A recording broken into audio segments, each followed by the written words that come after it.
আজকের পছন্দের গল্প এক্সচেঞ্জ। রচনা আশাপূর্ণা দেবী।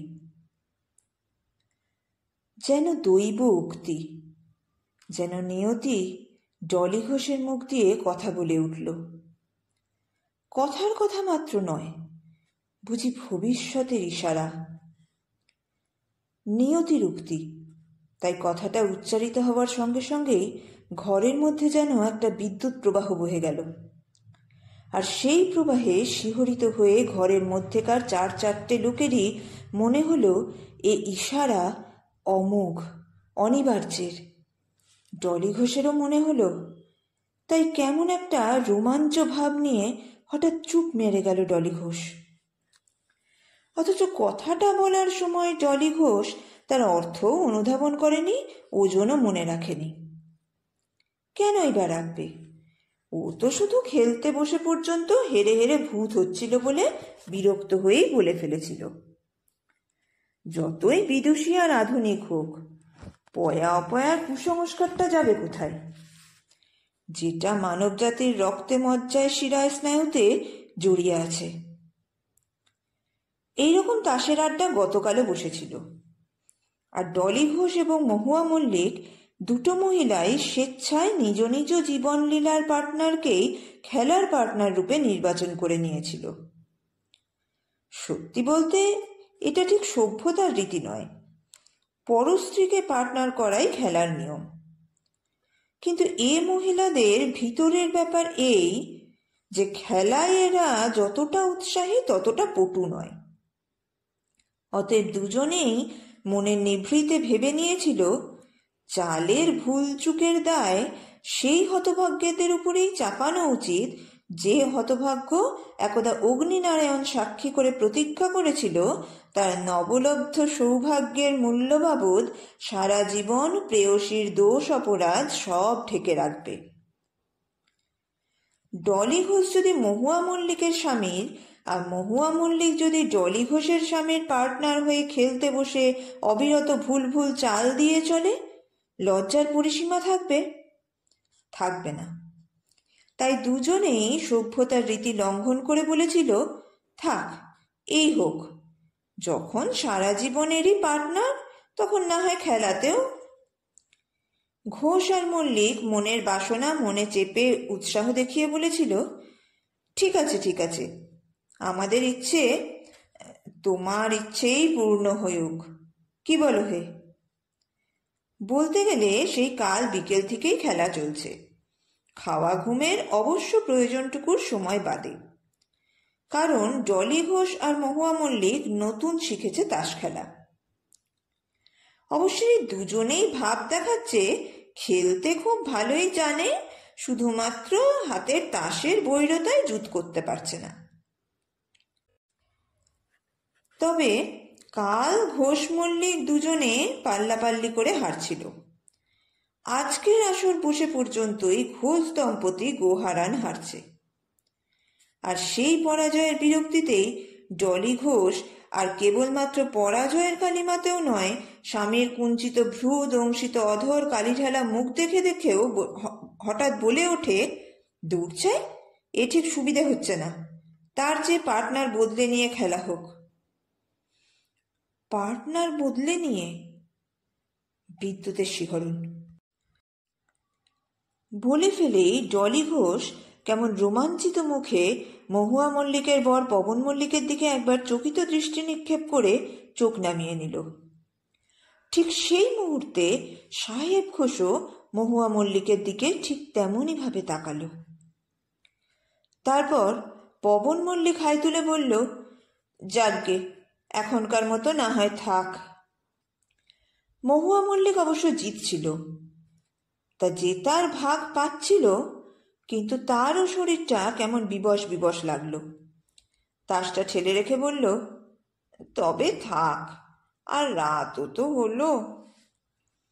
পবন তাসগুলো নিয়ে অকারণেই শাফেল করতে করতে অন্যমনস্ক সুরে বলল, আচ্ছা, একটা ম্যাজিক দেখাই। মহিলারা সোফার পিঠে পিঠ রাখলেন। পবন মল্লিক দু চারটে আজে বাজে ম্যাজিক দেখালো, গোলামকে সাহেব আর সাহেবকে টেক্কা করে একটু বাহবা নিল, আর সেই অবকাশে হঠাৎ সাহেব ঘোষ বলে উঠল, আচ্ছা, আমি যদি আর একটা ম্যাজিকের ডিরেকশন দিই। ম্যাজিকের ডিরেকশন? সেটা আবার কি? সাহেব ঘোষ একবার বাকি তিনজনের দিকে চোরা চাহনিতে তাকিয়ে বলে ফেলল, ধরো বিনা ঝঞ্ঝাটে বিনা হইচইতে রাতারাতি ঘোষকে মল্লিক আর মল্লিককে ঘোষ বানিয়ে নেওয়া হলো। ডলি ঘোষ কি বুঝলো কে জানে, সঙ্গে সঙ্গে আরক্ত মুখে তীব্র প্রশ্ন করল, তার মানে? মহুয়া মল্লিকও বলল, তার মানে? পবন মল্লিকও বলে উঠল, তার মানে? সাহেব ঘোষ ওদের হাত থেকে খসে পড়া তাসের গোছাগুলো গুছোতে গুছোতে নির্লিপ্ত মুখে বলল, তার মানে আর কিছুই নয়, এইমাত্র ডলি যা বলল তাই, পার্টনার বদলে নেওয়া, মানে আর কি জীবন খেলার। ডলি ঘোষ ক্রুদ্ধ কণ্ঠে বলে ওঠে, দেখো, ঠাট্টার একটা সীমা থাকা দরকার। কিন্তু আমি তো, সাহেব ঘোষ আরও নির্লিপ্ত মুখে বলে, আমি তো ঠাট্টা করিনি, আমার শুধু মনে হলো নিয়তি দেবী যেন তোমার মুখ দিয়ে কথা কয়ে উঠলেন, সেই মনে হওয়াটার কথাটাই বললে ফেললাম। এবার মহুয়া মল্লিক তাড়া দিল, যা মনে হয় তাই যদি মুখে বলতে শুরু করে মানুষ, তাহলে যে ঠিক কি হবে সেটা ভেবে পেল না বলেই মহুয়া ড্যাশ টেনে ছেড়ে দিল। এটাই প্রকৃতি মহুয়ার, ঠিক সময়ে ঠিকমতো কথা জোগায় না ওর, তাই সর্বদাই কেমন অপ্রস্তুত অপ্রস্তুত দেখতে লাগে, যেটা নিজের বরের কাছে বিরক্তিকর আর অপরের বরের কাছে মনোহর। ডলি প্রখরা, ডলির জিভের আগায় বাক সরস্বতী সর্বদা মোতায়েন। ডলি মহুয়ার দিকে তাকিয়ে বাঁকা কটাক্ষে বলল, বলতে দাও ভাই, বলতে দাও, মনে হচ্ছে বেচারা অনেক দিন ধরে মনের কথাটা চেপে রেখে শেষ অবধি আর পারল না। সাহেব ঘোষ মুখ গম্ভীর করার চেষ্টা করতে করতে বলল, কার মনে কি আছে কে বলতে পারে, হয়তো সকলের মনের কথাই বলে ফেললাম।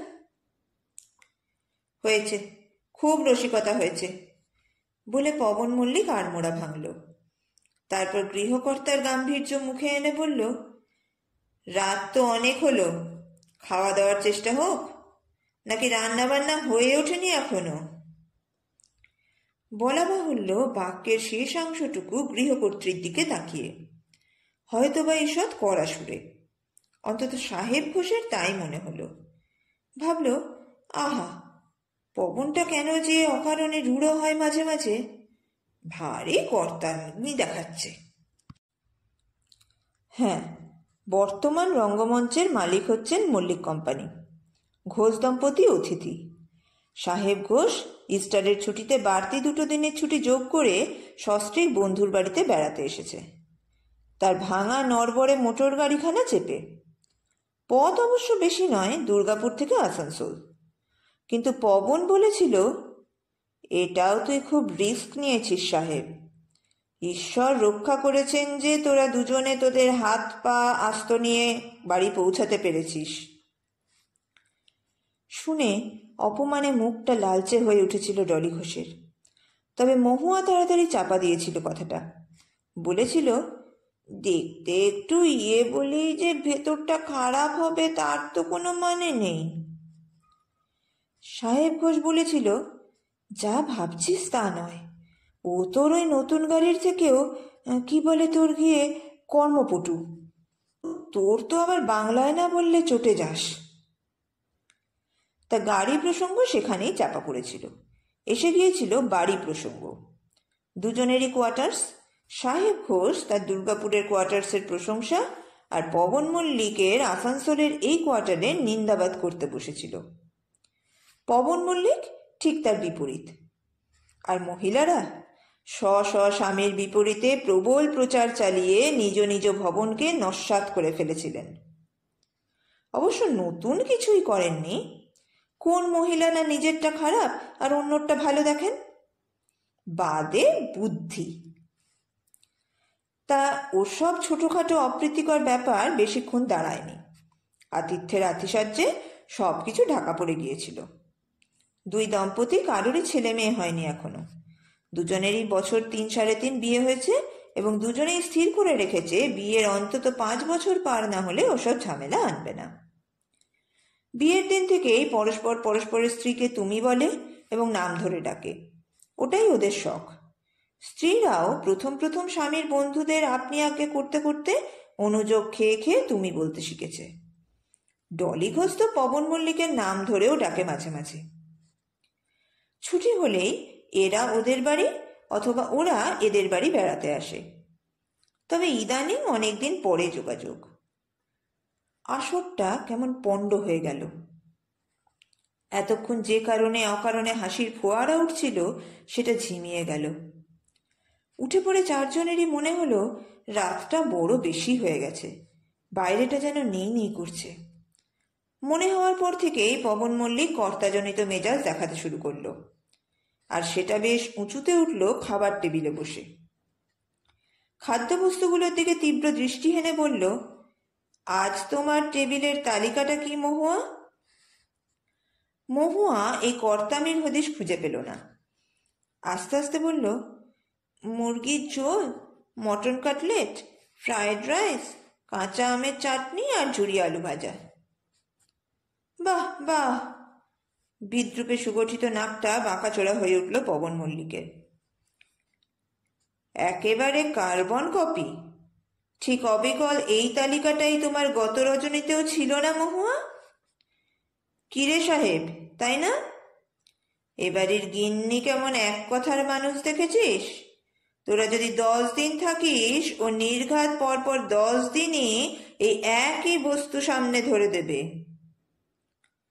সাহেব অবশ্য প্রতিবাদ করে ওঠে, বলে, আহ, কি যে বলিস, সেবার তোর যাদবপুরের বাসায় কত রকম খাওয়া দাওয়া। সেবার আমার বোন ছিল তখন। নিষ্ঠুর উল্লাসের রোগ চেপেছে যেন পবন মল্লিকের, অথচ মিথ্যা বলে প্রতিবাদ করবার মুখ নেই মহুয়ার। সেবারে ছিল পবনের বোন, যদিও নেচে বেড়ানো ছাড়া আর কোনো কাজেই লাগেনি। আর এবারে? গতকাল প্রত্যেকে উচ্ছ্বসিত হয়ে রান্নার তারিফ করে করে পরিতুষ্ট হয়ে খেয়েছিল, এবং পবন মল্লিক নিজেই বলেছে, রেঁধেছে চাকরটা বটে, কিন্তু হাতটা মহুয়ারই। স্পেশালি এই রান্নাগুলো মহুয়া খুব ফাইন করে। শেষ প্রশংসাপত্রের মোহে বেচারা মহুয়া আবার আজও টেবিলে সেই একই তালিকা রেখেছিল। তার ফলে এই অপমান। ডলি করুণা ঢালা কণ্ঠে বলে, আহা, অত অমন করে বলার কিছু নেই পবন, খাওয়া নিয়ে কথা, ভালোই তো লেগেছিল কাল। সাহেব ঘোষ পরিস্থিতিকে সরস করতে বলে ওঠে, শুধু ভালো, অসম্ভব ভালো লেগেছিল। সত্যি বলতে আবার খাই ভাবটা মনে জেগেই ছিল কাল, কিন্তু কথাটা জমল না। মহুয়া চোখে নেমে আসা জলকে চোখে চেপে রেখে বলল, সারাক্ষণই তো তাস খেলা হচ্ছিল, নতুন কিছু শেখাতে আসতে পারবো না বলেও আরো। যথারীতি কথা অসমাপ্ত রেখে থেমে যায় মহুয়া। পরিস্থিতি থমথমেই থাকে। খাওয়ার পরের আড্ডাটা আর জমল না, যে যার ঘরে শুয়ে পড়ে। আর রাত্রে, হ্যাঁ রাত্রে, বিনিদ্র নয়না ডলি ঘোষের মনে হয় সাহেব ঘোষের নাক ডাকাটা কি কুৎসিত, কি অসভ্য, কি গাইয়া। এতদিন ধরে কি করে সহ্য করে এসেছে ডলি, আশ্চর্য। খুব মহুয়া মল্লিকের চোখেও ছিল না। সে বিছানা ছেড়ে উঠে এসে জানলার বসে ভাবছিল, পবন মল্লিক কি রূঢ়, কি অভদ্র, কি সেকেলে। অপরের সামনে স্ত্রীকে ডাউন করার মতো মধ্যযুগীয় মনোভাব যে কি করে এই সভ্য যুগেও বজায় রেখেছে পবন, আশ্চর্য। আর আরো আশ্চর্য, মহুয়া সেটা বরদাস্ত করে চলেছে। ঘোষ মল্লিকের অবশ্য রাত্রিতে তেমন ঘুমের ব্যাঘাত হয়নি, কিন্তু সকালে ঘুম থেকে উঠে দুজনেরই যেন মনে হলো কোথায় কি যেন উলট পালট হয়ে গেছে, কি যেন হারিয়ে গেছে, কি যেন পেয়ে গেছে। উলট পালট কোথায়? মনে। হ্যাঁ, মনে ছাড়া আবার কি। বাইরেটা তো যথাযথই রয়েছে। তবে সাহেব ঘোষের মনে হলো মহুয়ার মতো মৃদু, কোমল আর ঈষৎ অপটু মেয়েই স্ত্রী হিসাবে আদর্শ। ওই বউকে যে পবনটা এত মনোকষ্ট দেয় কি করে, আশ্চর্য। ডলির যেমন কাজের ঝাঁঝ তেমনি কথার ঝাঁঝ, উফ। আর পবন মল্লিকের মনে হলো সংসার করে সুখ স্বাচ্ছন্দ্য পেতে হয়তো ডলি ঘোষের মতো বউ নিয়ে। সাহেবের মতো একটা গাড়ল বর নিয়ে কি করে যে ডলির মতো মেয়ে ঘর করছে, আশ্চর্য। তারপর সেই চায়ের টেবিলের পর থেকে সারাদিন ধরে ওরা চারজনে আশ্চর্য হতে লাগলো। বিধাতা পুরুষের উল্টোপাল্টা যোগাযোগের বহর দেখে আশ্চর্য হলো, নিজের নিজের জীবনের মানে খুঁজে না পেয়ে আশ্চর্য হলো, এবং নিতান্ত মূর্খের মতো তারা এখনো পচা পুরনো মরচে ধরা সমাজ ব্যবস্থার দাসত্ব করে চলেছে কি করে, এই ভেবে আশ্চর্য হলো। তারপর সন্ধ্যার ঝিকিমিকি পার হতেই হঠাৎ সাহেব ভয়ঙ্কর আশ্চর্য হয়ে দেখল সে পবন মল্লিকের কাছে বলতে শুরু করেছে, দেখ, কাল থেকে সেই চিন্তাটাকে কিছুতেই আর মাথা থেকে ঝেড়ে ফেলতে পারছি না। যতই ঝাড়তে চেষ্টা করছি ততই যেন চেপে বসছে। আর বলছে, তোরা তো বাবা আধুনিক, জীবনকে তো তোরা প্র্যাকটিক্যাল দৃষ্টিতে দেখে থাকিস, তবে এত ভাবনা কিসের? তাই ভাবছি। পবন মল্লিক ফিকে হাসি হেসে বলে, আমিও তো ভাবছি। তুই কি ভাবছিস? তুই যা ভাবছিস। তাহলে তোর মত আছে? আমার আমার কথা বলছিস? কিন্তু শুধু আমার মত থাকলেই তো হবে না। সাহেব ঘোষ সদাপটে বলে, আচ্ছা, সেভার আমার, মানে মত আনার। পবন মল্লিক সন্দেহ কুটিল দৃষ্টিতে তাকিয়ে বলে, তুই দুদিকের হ্যাপা সামলাবি বলছিস? আরে সর্বনাশ! সাহেব ঘোষ প্রায় চেঁচিয়ে ওঠে, খেপেছিস? আমার ওর দিকটা যদি তুই কোনো মতে সামলে নিস তবে। আচ্ছা, ঠিক আছে। পবন মল্লিকের মুখে দৃঢ় সংকল্পের সঙ্গে একটি অপূর্ব আবেশের আভাস ফুটে ওঠে। তারপর সবই একরকম ম্যানেজ হয়ে যায়। পচা পুরনো গন্ধ বেরোনো সমাজকে বুড়ে আঙুল দেখিয়ে ওরা বিধাতার ভুল শুধরে নেওয়ার ব্যবস্থা করে ফেলে।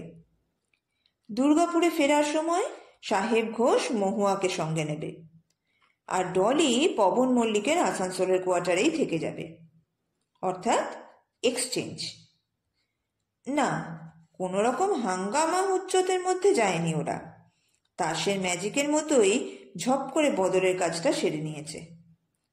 বিশেষ কিছুই নয় তো। ডলি ঘোষের সুটকেসের উপর সাদা রং দিয়ে যে নামটা লেখা ছিল, ডলি আর তার পদবীর অংশটা ছুরি দিয়ে চেঁচে সরিয়ে রাখল, পরে মল্লিকটা লিখিয়ে নেবে বলে। আর মহুয়া তার একটা নামহীন সুটকেস টেনে বার করে মহুয়া ঘোষ লেখা একটা টিকিট সেঁটে দিল গদের আঠা দিয়ে। তারপর আর কি, গহনা কাপড় তো আর বদল হচ্ছে না, যে যার রইল। বেশি আর খাটুনি কি হবে? ঘর সংসারে মহুয়ার যা আছে ডলিরও প্রায় তাই আছে, ওতেই কাজ চলে যাবে। শুধু যাবার একটু আগে পবন মল্লিক মহুয়া ঘোষকে ডেকে বলল, তোমার এই গোলাপি পাথরের তাজমহলটা প্যাক করে দিচ্ছি, অনেক সাধ করে কিনেছিলে। মহুয়া এক সেকেন্ড কি ভেবে বলল, না, থাক। থাকবে কেন? থাক না, আমার একটা চিহ্ন না হয় রইলই। তোমরা আবার বেড়াতে আসবে না বুঝি? বেড়াতে? মহুয়া কি বলতে গিয়ে থেমে গেল। ঠিক সেই সময় সাহেব ঘোষ ডলি মল্লিককে নিভৃতে বলছিল, তোমার সেই নেপালি ট্রেটা গিয়েই পাঠিয়ে দেব, অনেক শখ করে আনিয়েছিলে। ডলি মল্লিক চোখ নাচিয়ে বলে, থাক না, সব চিহ্ন ঝেঁটিয়ে বিদায় করতে চাও নাকি? মাঝে মাঝে তো যাবো বেড়াতে, দেখতেই পাবো। যাক, আর কোনো কিছুর হিসেব নিকেশ করার নেই। কিন্তু ঠিক যাত্রার প্রাককালে গোল বাঁধালো মহুয়ার পশমি, কালো পশমের মতো লোমে ঢাকা ছোট্ট কুকুর ছানাটি। মহুয়া ওকে পাড়ার কার কাছ থেকে এনে পুষেছে, পশমি নাম দিয়েছে এবং পুত্রাধিক স্নেহে পালন করেছে। গাড়ির কাছে ওকে দেখে সাহেব ঘোষ চমকে উঠল। এই কুকুরটা, মানে আর কি, তোমার ওই পশম নাকি? ও যাবে নাকি? ও যাবে না? মহুয়ার কাজল কালো বড় বড় চোখ দুটো আরো বড় হয়ে উঠল। আহা, যাবে না তা বলছি না, মানে আমার যে অ্যালসেশিয়ানটা আছে সেটা আবার বেজায় হিংসুটে কিনা, হয়তো ও বেচারাকে এক থাবায় শেষ করে দেবে। মহুয়ার মুখের চামড়ার রক্ত কে যেন ব্লটিং পেপারে শুষে নিয়েছে। মহুয়া বসে পড়েছে রাস্তার উপরই, তার না কার জমির সীমানা নির্ধারণের একটা পিলারের উপর। বলল, অ্যালসেশিয়ান? ডলি মল্লিক বলে উঠল, অ্যালসেশিয়ান বললে ভুল বলা হয় মহুয়া, বরং বলতে পারো নেকড়ে বাঘ। ওটার দিকে তাকালেই আমার এক ছটাক যেন রক্ত শুকিয়ে যায়, অথচ বাবু কি আদুরে সে। মহুয়া তার নরম নরম গলাকে দৃঢ় করে বলে, অ্যালসেশিয়ান রাখা যাবে না। সাহেব ঘোষ মিনমিন করে বলে, আহা, তোমাকে তো আর দেখাশোনা করতে হবে না, মালি বেটাই। না না, হ্যাঁ না। তাহলে তোমার পশমিও না? পশমিকে আমি ছাড়তে পারবো না। তা হয় না, অ্যালসেশিয়ান থাকবে, আর আমার বাড়িতে একটা অবলা জীবকে হতে হতে দিতে পারবো না। মহুয়া কণ্ঠে চোখের জল চেপে বলে, বেশ, থাকুক তবে। থাক থাক। ডলি মল্লিকের কণ্ঠে দরদের ধারা ঝরে পড়ে, আমি দেখব। আহা বেচারা, তবে আর কি, সবই তো ফ্যাসলা হলো। সাহেব ঘোষ বলে, আর দেরি করলে। মহুয়া ঘোষ এগিয়ে যায়। দিন তিনেক আগে যখন সে মল্লিক ছিল, তখন সে গাড়িখানার চেহারা নিয়ে পবন মল্লিকের সঙ্গে আড়ালে হাসাহাসি করেছিল। সেই গাড়িটাতেই গিয়ে চড়ে বসে। এখন ডলি মল্লিক হাসে, মনে মনে বলে, বুঝবে ঠেলা, ওই গাড়িতে আসতে আমার হাড় চূর্ণ হয়েছিল। যাক, মনের কথা মনেই থাকে। পবন মল্লিক প্রায় শেষ মুহূর্তে হঠাৎ বলে ওঠে, একটু দাঁড়া, আমার গাড়িটা বার করি, তোদের একটু এগিয়ে দিয়ে আসি।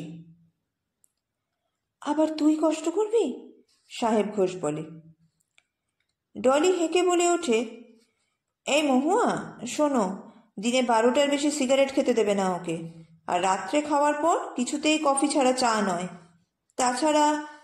সাহেব ঘোষ অপ্রতিভ গলায় তাড়া দিয়ে উঠল, হবে হবে, ওসব নিয়ে মাথা ঘামানোর দরকার নেই।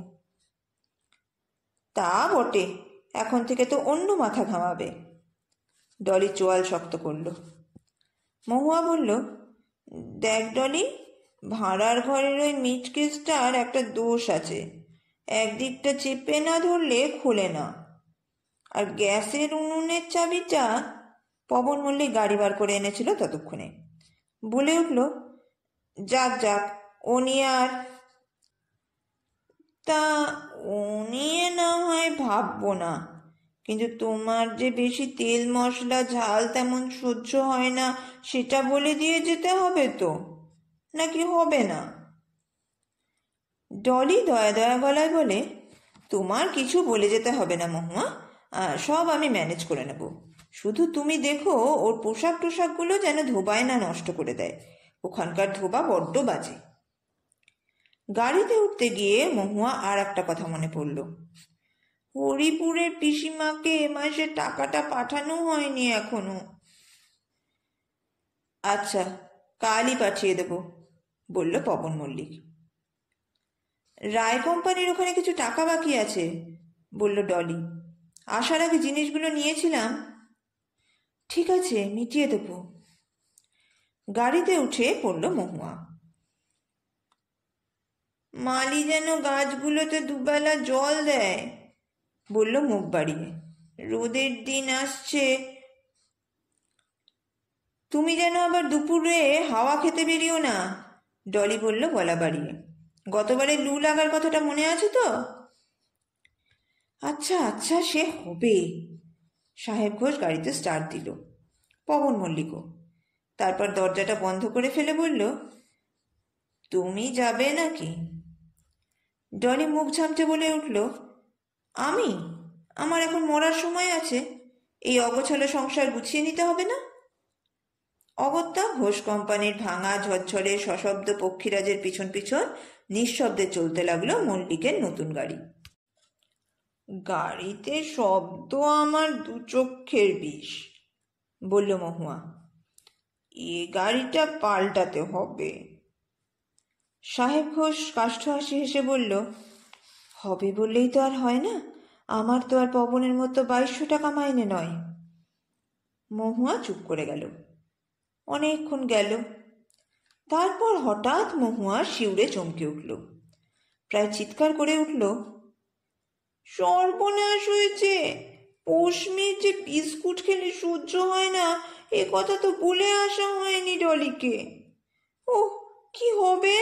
ও নির্ঘাত বিস্কুটই খাওয়াবে।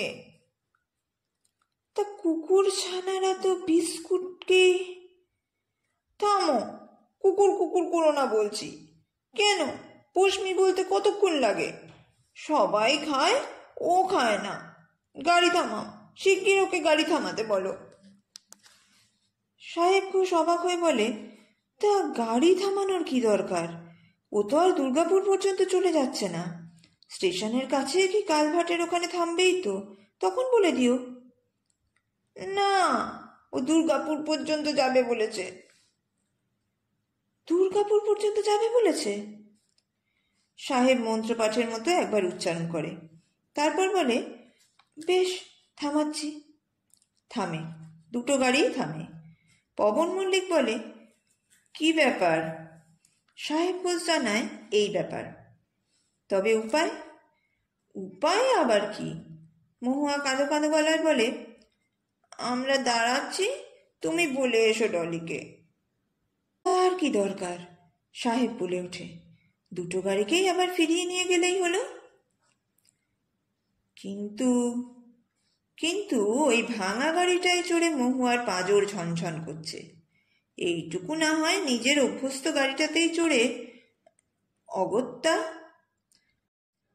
গাড়িতে উঠে পবন মল্লিক মহুয়ার হাতের ওপর হাত রেখে বলে, কি যেন একটা গান গাও তোমরা, এই পথ যদি না শেষ হতো তবে কেমন হতো তুমি বলো তো। সেই গানটা মনে পড়ছে? মহুয়া ধরা গলায় বলে, আমারও। একটু বেরিয়ে নিয়ে যাই চলো, যেখানে আমরা প্রায়ই যেতাম। সাহেব ঘোষের ভাঙা গাড়িটাই আগে পৌঁছে গেছিল। পবনের গাড়ি ঘুরে আসছে বলেই শুধু নয়, সত্যি ভাঙা গাড়ির স্পিড আছে তার। এরা এসে দেখলো সেই গাড়ির সামনে সাহেব ঘোষ আর ডলি দুজনে দাঁড়িয়ে রয়েছে। গাড়ির মধ্যে ডলির সুটকেস, শুধু ডলির পদবিটা ছুরি দিয়ে চাঁচা। কি ব্যাপার? করুণ মুখে প্রশ্ন করে পবন মল্লিক। সাহেব উত্তর দেবার আগে ডলি ঝংকার দিয়ে ওঠে, রক্ষে করো বাবা, তোমার এ সংসার কে করবে? যেমনি অগোছালো তেমনি নোংরা, তার উপর আবার ঝিয়ের কি চোটপাট। এইরকম বেয়াদব ঝি চাকর সহ্য করা আমার কর্ম নয়। আমি দুর্গাপুর ফিরে যাচ্ছি। তাহলে পদবিটা? পবন মল্লিক উৎফুল্ল গলায় প্রশ্ন করে। সাহেব ঘোষ উদাস গলায় বলে, কি আর করা, ছুরি চাঁচা জায়গাটায় ফের আবার পুরনো পদবিটাই লিখিয়ে নিতে হবে। আচ্ছা, তাহলে বাই বাই। পবন মল্লিক বলে, বাই বাই। মহুয়াকে দেখা যায় না, সে তখন পশমির মুখে বিস্কিট আছে কিনা তল্লাশ করতে গিয়েছে। পাঠ ভালো লাগলে একটি লাইকের মাধ্যমে তা জানিয়ে যান। আর এই রকম গল্প আরও শুনতে চ্যানেলটিকে সাবস্ক্রাইব করতে ভুলবেন না। ধন্যবাদ।